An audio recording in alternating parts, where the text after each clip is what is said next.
Մթնոլորտային ճնշում երկրագնդի շրջապատող գազային թաղանթը կոչվում է մթնոլորտ։ Երկրագնդի մթնոլորտը կազմող գազերի խառնուրդն ընդունված է անվանել օդ։ Օդի բաղադրության մեջ մտնում են ազոտ 70%, թթվածին 21% և այլ գազեր 1%։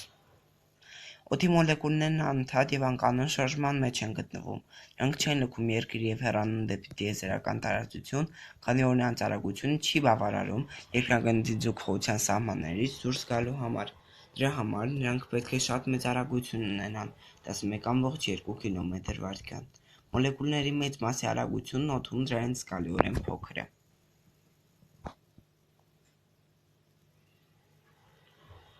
Երկրագնդի մթնոլորտը 1000 և ավելի կիլոմետր դեպի վեր է տարածվում, անոտ տարածության հետ մթնոլորտը հստակ սահմաններ չունի։ Մթնոլորտի վերին շերտերը շատ նոսր են և աստիճանաբար անցում են կատարում դեպի միջմոլորակային դատարկ տարածություն։ Բարձրության նվազմանը զուգընթաց օդի խտությունը աճում է։ Երկրագնդի օդային թաղանթը ողջ զանգվածի գրեթե 80%-ը կենտրոնացած է երկրագնդի մակերևույթից մինչև 15 կմ բարձրության սահմաններում։ 0 աստիճան Ցելսիուս ջերմաստիճանում ծովի մակերևույթի վրա օդի խտությունը 1,29 կգ/մ խորանարդ է։ Տորիչելիի փորձը ճնշման Պեն հավասար է Ռոժե-H բանաձևով մթնոլորտային ճնշումը հնարավոր չէ հաշվարկել, քանի որ մթնոլորտային օդը հաստատուն խտություն և հաստատուն բարձրություն չունի։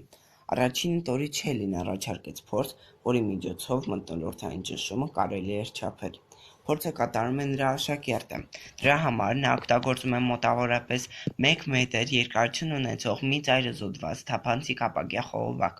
Խողովակը լցնելով սնդիկով և բաց ծայրը մատով փակելով, նա շրջում այն և իջեցնում սնդիկով լցրած լայն գավաթի մեջ։ Երբ մատը ետ է քաշում, խողովակի ծայրը բացվում է և սնդիկի մի մաս խողովակից թափվում է,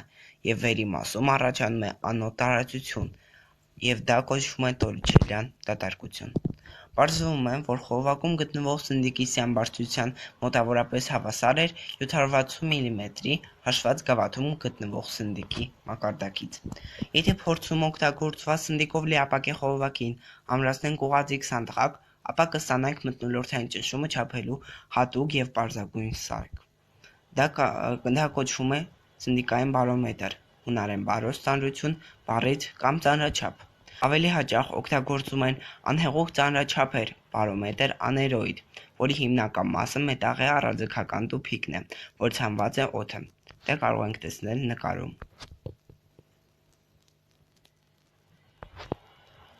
Օդագնացության մեջ օգտագործվում են նաև բարոմետրական բարձրաչափերը, որոնց անվանում են ալտիմետրեր։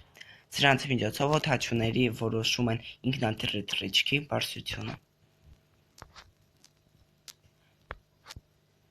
Մթնոլորտային ճնշումը պասկալներով հաշվելու համար օգտվում ենք հիդրոստատիկ ճնշման բանաձևից Պեն հավասար է Ռոժե-H։ Ոչ մեծ բարձրություններում միջին հաշվով բարձրության յուրաքանչյուր 12 մետր աճին զուգընթաց ճնշումը նվազում է սնդիկի սյան 1 մմ-ով։ Վերջ։